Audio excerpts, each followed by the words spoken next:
podés imaginar a un mecánico tratando de arreglar un motor con una llave inglesa y un destornillador? Un poco absurdo. ¿Te podés imaginar a un constructor tratando de edificar una casa, teniendo el cemento, teniendo la arena, pero sin herramientas? Sería imposible en los dos casos. ¿Te podés imaginar una iglesia tratando de establecer el reino de Dios sobre la tierra sin los dones del Espíritu Santo? Muchas veces por desconocimiento tratamos de hacer eso y no avanzamos mucho. Fracasamos, estamos detenidos en el camino, nos falta crecer numéricamente, espiritualmente, porque tal vez por desconocimiento no estamos usando las herramientas espirituales que Dios nos provee a la iglesia, que son los dones del Espíritu Santo. ¿Qué son los dones? El domingo pasado he comenzado esta serie y he explicado que don quiere decir un regalo. No es un premio, es un regalo a todos los que un día nacieron de nuevo, al recibir a Cristo en su vida, en su corazón, pedirle perdón por sus pecados, recibir la salvación de su alma, la vida eterna, y como premio del nuevo nacimiento, el Espíritu Santo le regaló a cada uno o dos o más dones. ¿Para qué? Para que le sirvamos en su obra. En el plan de Dios no existe un cristiano desocupado. Muchas veces hay cristianos desocupados porque dicen no encuentro mi lugar, no sé dónde servirle. Y bueno, esto es muy importante porque no podés pasarte la vida siendo un oyente. Tenemos que poner en práctica, tenemos que servir al Señor. Y para eso Él nos dio capacidades diferentes a cada uno. Así que los dones son herramientas poderosas que el Espíritu Santo le provee a cada cristiano verdadero para que le pueda servir al Señor. Anteriormente hemos leído y estudiado 1 Corintios 12, 1 al 8. Hoy vamos a meditar en el versículo 9, pero vamos a dar lectura a 1 Corintios 12, versículos 1 al 8, para entrarnos nuevamente en el tema, para ver el contexto donde aparece el versículo 9, en el cual vamos a estudiar los dones que allí aparecen. Así que damos lectura a 1 Corintios 12, 7 al 9, que dice: a cada uno se le da una manifestación especial del Espíritu para el bien de los demás. Destaco dos expresiones. No dice a algunos, dice a cada uno. Y luego dice para el bien de los demás. No es para mí, no es para vos, es para el bien de los demás. Versículo 8. A unos Dios les da por el Espíritu palabra de sabiduría. A otros por el mismo Espíritu palabra de conocimiento o palabra de ciencia. Lo hemos estudiado en el mensaje anterior. Palabra de sabiduría, dar consejos sabios, hablar con sabiduría. Palabra de conocimiento de ciencia, poder ver cosas en nuestros hermanos o aún personas que no son de la iglesia que nuestros ojos naturales no lo pueden ver. Dios nos puede mostrar situaciones para ayudar a esas personas. Y el versículo 9, donde nos detendremos a meditar hoy, dice: a otros fe por medio del mismo Espíritu. A otros, y por ese mismo Espíritu, dones para sanar enfermos. Otras versiones dice dones de sanidades, en plural. Qué llamativo. Leemos de nuevo la primera parte del versículo 9, que dice: a otros fe por medio del mismo Espíritu. Es decir, el don de la fe. El don de la fe. Pero tenemos que entender algo que tal vez nunca lo escuchaste. Hay 4 clases de fe. Tal vez hasta aquí pensaste que hay una sola fe. Hay 4 clases de fe. La primera es la fe natural. La segunda es la fe salvadora. La tercera es la fe como fruto del Espíritu Santo. Y la cuarta es el don de la fe. Pero ahora vamos a explicar brevemente cada una. La fe natural. Cuando cualquiera de nosotros siembra una semilla en el jardín, en la huerta, aunque no nos damos cuenta, estamos ejerciendo una fe que después de algunos días, del sol, del riego, de la tierra, germinará esa semilla y saldrá una plantita, aunque ni lo hemos pensado, pero estamos ejerciendo una fe natural. En la ciudad yo he visto a través de los últimos tiempos cuánta gente ha comenzado un negocio, un supermercado. Pasado algunos meses, ese supermercado se cierra, porque no funcionó, porque el alquiler es muy caro, porque no hubo suficientes ventas. ¿Qué habrá ocurrido? En el centro de la ciudad se abren y se cierran grandes negocios. Pregunto, los dueños de ese negocio, al empezar el negocio, ¿habrán tenido algún tipo de expectativa? ¿Habrán tenido alguna fe para empezar? Aunque no se dieron cuenta, ellos ejercieron fe, pero no en Dios, sino en su negocio, sino en su capacidad de ser buenos comerciantes. Salvo que el dueño sea un creyente y oró y Dios le indicó que pusiera el negocio y entonces Dios le va a prosperar. Pero ¿por qué fracasan muchos negocios? Porque ejercieron una fe natural. Yo tengo la capacidad de hacer buenos negocios, voy a hacer buenas ventas. Pasan los meses, tiene que cerrar porque va a la quiebra, va en bancarrota y el negocio se termina. Fe natural. Muchas personas tienen en Dios fe natural. Salís a la calle y le preguntás a cualquier persona, ¿crees en Dios? Sí, yo creo en Dios. Y tal vez nosotros ingenuamente pensamos, bueno, esa persona es salva. No, esa persona admite que existe un Dios creador de todo lo que existe, pero esa fe no lo salva. Es simplemente la admisión de la existencia de un ser supremo. La mayoría de la gente, salvo excepciones que son ateos, van a decir, sí, yo creo en Dios. Y nosotros contentos, sí, creen en Dios. Cuidado, incluso dentro de las iglesias hay personas que creen en Dios con fe natural y que todavía no son salvos. Creen que existe Dios, pero no tienen una relación con Dios. No le obedecen a Dios, no hacen la voluntad de Dios, no tienen un vínculo estrecho. ¿Sabes que el diablo también tiene fe en Dios? No sé si sabía, la Biblia dice que el diablo también tiene fe en Dios, pero nunca jamás van a ser salvos ni el diablo ni los demonios. Cuando vamos a Santiago capítulo 2, versículo 19, dice, ¿tú crees que existe un solo Dios? ¿Tú crees que existe un solo Dios? Fe natural. Muy bien, pero hasta los demonios creen en Él y tiemblan de miedo. Esa fe no salva, esa es una fe natural que Dios puso en el ser humano para que naturalmente comience a creer, pero esa no es suficiente para uno ser salvo. Ahora,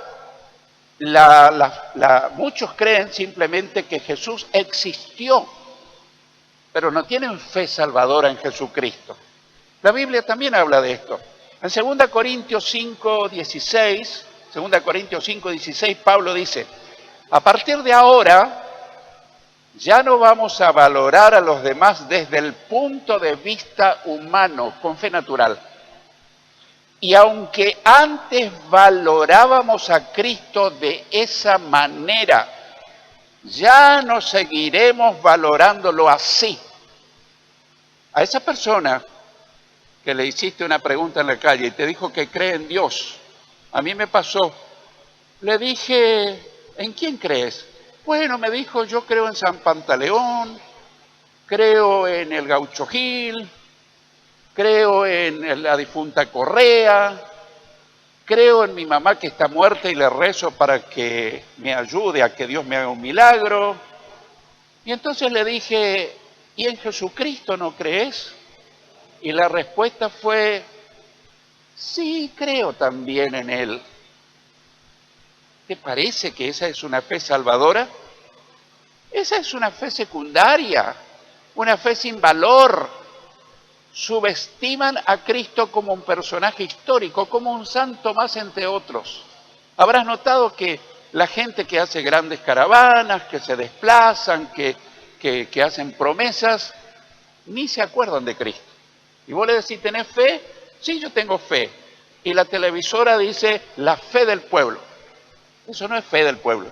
Esa es la credulidad popular. ¿Me voy explicando, hermanos? Tenemos que examinar cuál es mi fe. ¿Tengo todavía la fe natural o pasé a otro estilo de fe? La fe salvadora.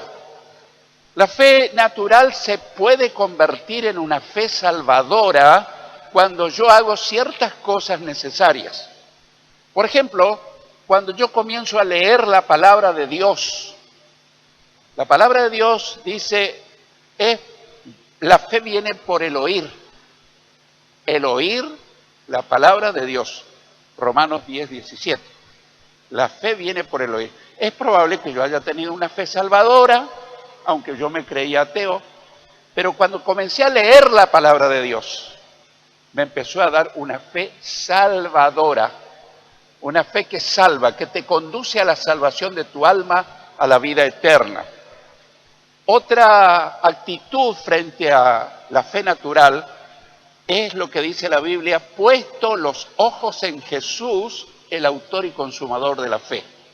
No puestos nuestros ojos naturales en una imagen supuesta de Jesús, sino en el Jesús espiritual. Y debiéramos explicarle a las personas que ejerzan esa fe. Y tenemos que tener mucho cuidado y respeto. Porque una vez yo le dije, tenés que poner tu mirada espiritual en Jesús. Sí, pastor, me dijo la señora. Yo todas las noches antes de dormir me fijo en la cabecera de mi cama y lo contemplo a Jesús. Y yo no me reí, entendí inmediatamente que ella tenía una supuesta imagen de Jesús en la cabecera de la cama. Primero que eso es una idolatría, pero yo no le iba a decir eso en ese momento. Entonces le expliqué lo que es, puesto los ojos en Jesús, el autor y consumador de la fe, en ese Jesús espiritual que está en todas partes, no en la cabecera de la cama, sino en todo lugar, en todo momento. Él dijo, ¿dónde están 2 o 3 reunidos? Yo estoy en medio de ellos. Por eso esta noche, esta mañana, te doy la gran noticia que Jesús está a tu lado, está acá en medio nuestro. Por eso le damos un aplauso de bienvenida.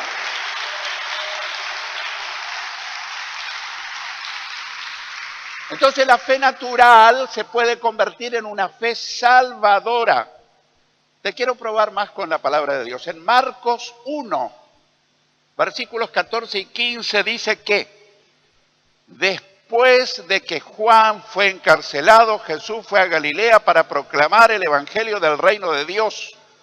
Decía, el tiempo se ha cumplido y el reino de Dios se ha acercado. Arrepiéntanse y crean en el evangelio. Jesús comenzó su ministerio predicando con una demanda de fe salvadora. Creer en el evangelio es creer en las buenas noticias que Jesús vino al mundo a buscar y salvar lo que se había perdido a toda la raza humana. Ahí estamos viendo la diferencia entre fe natural y una fe que me lleva a la salvación. Quiero mostrarte en otro pasaje de la Escritura, Efesios 2:8.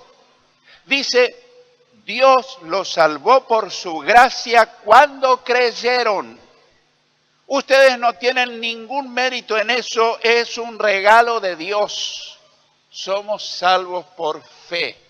Allá no estamos en fe natural, estamos en fe, ¿cómo se llama? Salvadora. Una fe que me salva, una fe que me libra del juicio, que me libra de la condenación. Fe salvadora. Quiero llevarte a otro pasaje de la Escritura, porque tenemos que entender bien los 4 tipos de fe. En Hechos 16, 29 al 31, dice que el carcelero de Filipos, pidió luz, entró precipitadamente y se echó temblando a los pies de Pablo y de Silas. Luego los sacó y les preguntó, señores, ¿qué tengo que hacer para ser salvo? Cree en el Señor Jesús, así tú y tu familia serán salvos, le contestaron. Estamos alcanzando a distinguir la fe natural de la fe salvadora. Yo puedo tener toda la fe. ¿En quién tenés fe? En mí mismo, en la circunstancia, en el gobierno de turno. Ah, qué bueno, va a tener un nuevo gobierno, las cosas van a cambiar. No lo creas. El único que puede cambiar situaciones de las más terribles y deprimentes es el Señor que está en el trono en el cielo y la tierra y que está en nuestro corazón. Se llama Jesucristo, el Hijo de Dios. Él es el dueño de la plata y el oro del mundo y te puede proveer finanzas, trabajo, bienestar, salud y todo lo que necesitamos. Pensé que le iba a dar un grito de júbilo. ¡Aleluya! La fe natural se puede convertir en fe salvadora, leyendo la Biblia, poniendo la mirada espiritual en Jesús, examinando. Y a estas alturas, supongo que alguno de los presentes estará diciendo, ¿yo tengo fe natural? O ya pasé al segundo nivel, la fe salvadora, la que me salva. Antes tenía a Jesús como un santo más entre otros. Ahora no, Jesús es todo. Es el Señor, es mi Salvador. Pasamos en tercer lugar a la fe como fruto del Espíritu Santo. Como fruto, como parte del fruto. No son los frutos, sino un fruto. Con 9 virtudes. En Gálatas 5:22 dice, pero el fruto del Espíritu es amor, gozo, paz, paciencia, benignidad, bondad, fe. Sigue la lista. Pero me detuve ahí para destacar que está la fe como fruto. ¿Para qué es el fruto del Espíritu Santo? ¿Para hacer obras, para servir a Dios? No. El fruto del Espíritu Santo es para identificarnos con Jesús, para tener el carácter de Jesús, para ser manso, humilde, tener fe, tener amor, tener gozo, tener paz, tener paciencia, etcétera, etcétera. Pero entonces no necesito, sí, porque la gente, la sociedad me va a mirar y va a decir, no encuentro diferencia entre este que dice ser cristiano y otros. Pero cuando tenemos el fruto, la gente va a decir, qué diferente es esa persona. ¿Viste que tiene gozo en medio de los problemas? ¿Viste que tiene paz? A pesar de la suba del dólar, de la inflación, él tiene paz, tiene esperanza. ¿Cómo quiero ser como él? Y te dice, quiero ser como vos. No, lo que yo tengo vos lo podés tener. ¿Dónde lo encontraste? Está aquí conmigo, se llama Jesucristo. ¿Lo querés recibir? El fruto del Espíritu no es para servirle, sino para identificarnos con Jesús, para tener el carácter del Señor. ¿Estamos yendo hasta ahí? La fe natural, la fe salvadora, la fe como fruto del Espíritu. Pero llegamos a la cuarta fe como don del Espíritu. Don del Espíritu. Que es la confianza en las promesas, el poder y la fidelidad de Dios. Yo puedo creer en Dios, pero a la hora de la prueba, del problema, no sé si creo en las promesas de Dios. El poder de Dios, que es capaz de sacarme de esta situación. La fidelidad de Dios. Ahí tiene que actuar el don de la fe que nos da poder para vencer ante cualquier dificultad. Porque si no, vamos a ser eternos perdedores cristianos. ¿Cómo andás? Y tirando por no aflojar. Te falta el don de la fe. Ando de victoria en victoria. ¿No tenés problemas? Muchísimos. ¿Y cómo te las arreglás? Camino sobre los problemas. ¿Qué valiente sos? No lo creas. Soy más débil que vos, pero dentro mío vive alguien que me sostiene, que me saca, que me favorece. Se llama Jesucristo. ¿Lo querés conocer?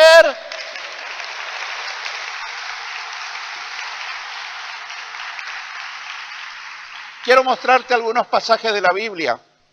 Hebreos 11:7. Hebreos 11:7, donde vamos a ver el don de la fe. Por la fe Noé, advertido sobre cosas que aún no se veían, con temor reverente construyó un arca para salvar a su familia. Por esa fe condenó al mundo y llegó a ser heredero de la justicia que viene por la fe. Hebreos 11, 8 al 12 dice: por la fe Abraham, cuando fue llamado para ir a un lugar que más tarde recibiría como herencia, obedeció y salió sin saber a dónde iba. Por la fe se radicó como extranjero en la tierra prometida y habitó en tiendas de campaña con Isaac y Jacob, herederos también de la misma promesa, porque esperaba la ciudad de cimientos sólidos de la cual Dios es arquitecto y constructor. ¿Dónde está esa ciudad? En el cielo. Versículo 11. Por la fe Abraham, a pesar de su avanzada edad y de que Sara misma era estéril, recibió fuerzas para tener hijos porque consideró fiel al que le había hecho la promesa.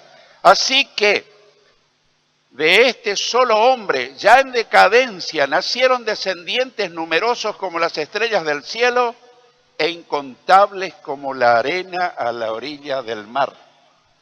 No sé si sabías que Abraham tenía 100 años cuando tuvo su hijo. Isaac lo tuvo antes a otro, Ismael, pero le trajo muchos problemas. Ese no era el plan de Dios. Y Sara tenía como 90 años. Piensen las damas. Su ciclo menstrual habrá cesado. La virilidad del hombre habría cesado. 100 años, el jovencito. Pero para Dios no existe nada imposible. Dios hizo posible lo que la naturaleza no podía hacer. Increíble, pero cierto. Lo que Dios dice es sí y amén, y si lo creemos es nuestro.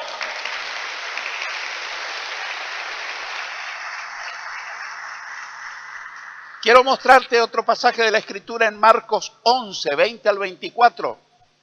Dice que por la mañana al pasar junto a la higuera, vieron que se había secado de raíz. ¿Conocés la historia? Pasó Jesús por la higuera, no tuvo fruto, la maldijo. Pedro, acordándose, le dijo a Jesús: Rabí, mira, se ha secado la higuera que maldijiste. Escuchá la respuesta. Tengan fe en Dios. No fe en el que ora, no fe en la oración, no fe en la circunstancia. Tengan fe en Dios, el don de la fe. Respondió Jesús: les aseguro que si alguno le dice a este monte, quítate de ahí y tírate al mar, creyendo sin abrigar la menor duda de lo que dice sucederá, lo obtendrá. Reitero, creyendo sin abrigar la menor duda de que lo que dice sucederá, lo obtendrá. Por eso les digo, crean que ya han recibido todo lo que estén pidiendo en oración y lo obtendrán. Cuando oramos, ¿oramos por las dudas o estamos seguros? Pero ahora viene el gran problema. Pastor, pero yo no sé si tengo el don de la fe. Bueno, quiero explicarte algo. Hay algunos que interpretan, porque dice la Biblia que el Espíritu Santo es el que reparte los dones. Y tradicionalmente siempre se creyó, a vos te dio el don de la sanidad, al otro el don de la sabiduría, al otro el don de ciencia, y que están ahí. Y que en algún momento se activan. Hay otra interpretación que dice que estás en un momento dado y el Espíritu Santo en ese momento reparte el don que necesitas para la circunstancia que estás viviendo. Voy a poner un ejemplo cotidiano.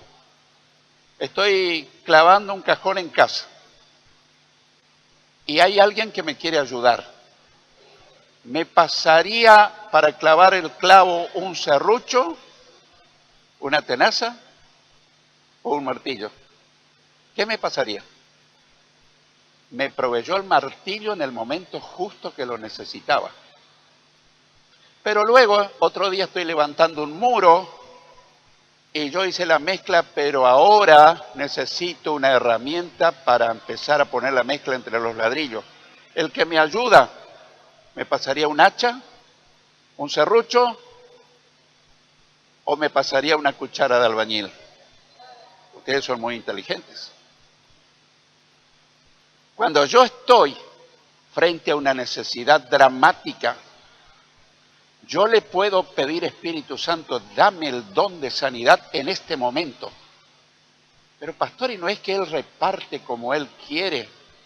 Bueno, eso es lo que se entendía tradicionalmente. Pero había un versículo más adelante que no cerraba la idea, porque dice, anhelen los dones mejores. ¿Se entiende lo que estoy explicando? O sea que el Espíritu Santo le puede proveer a cualquiera en el momento dado el don para hacer algo sobrenatural, milagroso, que solamente lo puede hacer el don del Espíritu Santo, y no queda ahí, sino que se va, pero ante una crisis, una necesidad especial, puede venir a mí. Dígame, pastor, ¿cuál es la verdad? Mira, en esto yo no puedo ser dogmático. Dogmático quiere decir, esta es la verdadera interpretación, las otras no sirven.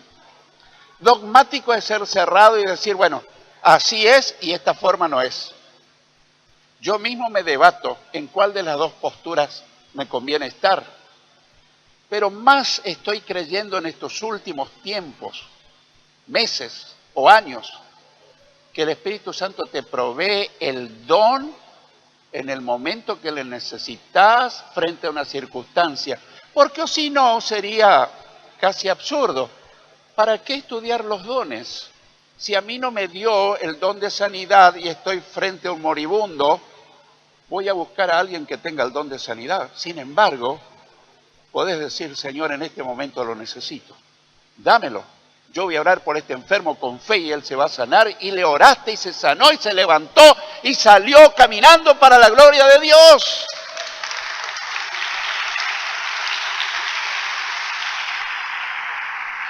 ¿Se entiende, hermano? Entonces, hay dos posturas teológicas. Una que dice que ya repartió y vos siempre vas a tener el don de sanidad. Y el otro siempre va a tener el don de sabiduría. Y el otro siempre va a tener el don de ciencia. Pero también hay otra forma de interpretar que te va a dar el don necesario para ese momento. Y después se va y en otra ocasión está frente a una situación que se necesita un milagro y el Espíritu Santo te va a proveer el don de milagros. ¿Se entiende, hermano? Yo me quedo casi con esta última, porque he visto en mi propio ministerio hacer cosas que yo jamás podría haberlo hecho.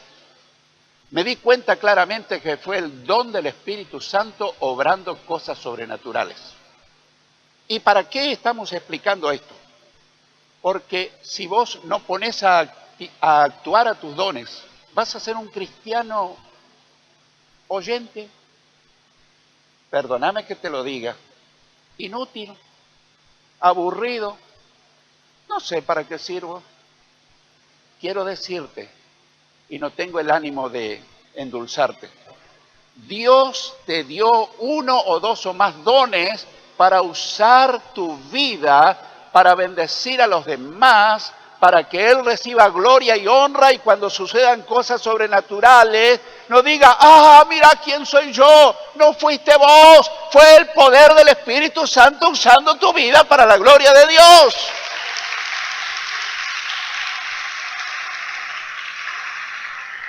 Entonces tiene sentido, escojan los dones mejores. Y yo le estoy pidiendo, Señor, en algunos momentos quiero tener tal don. Discernimiento de espíritu, por ejemplo. Discernimiento. ¿Me lo puede dar? Yo creo que sí. Y quiero casi terminar. La segunda parte del versículo 9 dice, a otros por ese mismo espíritu, dones para sanar enfermos. Otras versiones dicen dones de sanidades. Lo dice en plural, no en singular. Y me debatía mucho tiempo, yo estudio bastante la Biblia, la profundizo, la analizo, la examino, estudio, oro. Y te voy a explicar lo que Dios me dio a entender. A lo mejor alguien ora por alguien que tiene jaqueca, y en el acto se sana. Y va y ora por otro que tiene reuma, no sucede nada. Y viene otro hermano que tiene el don de sanar reuma y ora y al instante se sana. Pero ora por el de jaqueca y no pasa nada. Dones de sanidades. No todos tienen el mismo don de sanidad. Cuando vamos a un médico, si tenemos problemas de hueso, vamos al especialista en esa área. Si vamos a un médico que necesitamos especialidad en nariz, garganta y oído, un otorrinolaringólogo, no vamos a uno que es especialista en otra área. Algo semejante pasa con los dones de sanidades. Pero ¿y cómo lo descubro? Si estás de brazos cruzados nunca vas a descubrir tu don. Pero empezás a orar. Por ejemplo, el don de sanidad. Oraste por que no podía tener hijos, esta señora, y quedó embarazada milagrosamente y tuvo hijos. Y luego te fuiste a otra señora que le ocurría lo mismo y oraste y quedó embarazada y tuvo hijos. Y te vas a un tercer caso y pasó lo mismo. Clarinada. Dios te dio el don de milagros para hacer que las personas estériles tengan hijos. Pero pastor, estoy decepcionado porque hizo esos milagros gloriosos, pero oré por uno que tiene gastritis y no pasa nada. No te dio el don de sanar gastritis, sino de que las estériles tengan hijos. Por eso, dones de sanidades. Pero si nunca oro por enfermo, nunca sabré cuál es el don que Dios me dio. Si nunca ejercí fe, no sabré qué fe tengo. Que Dios nos libre de quedarnos con fe natural. Tenemos que tener fe salvadora, la fe como fruto del Espíritu, pero sobre todo la fe como un don dado por el Espíritu Santo. Quiero terminar con esto. Ninguno de ustedes está sin dones. Yo tengo dones, sí. Pero ¿y cómo no me doy cuenta? Está adormecido. ¿Cuántas veces compraste algo valioso, lo tenés guardado en tu casa y después un día lo dices, ¿cómo? Yo me olvidé que tenía este regalo que me hicieron. Y lo empezás a ocupar y te regocijás con ese regalo. Los dones son regalos del Espíritu Santo para que lo uses. Vas a ser el cristiano más feliz de la tierra, más efectivo. Dios te va a usar, Dios va a ser glorificado, la iglesia va a prosperar. Te va a sorprender las cosas que van a comenzar a suceder porque vas a actuar conforme a los dones que Dios puso el día que naciste de nuevo.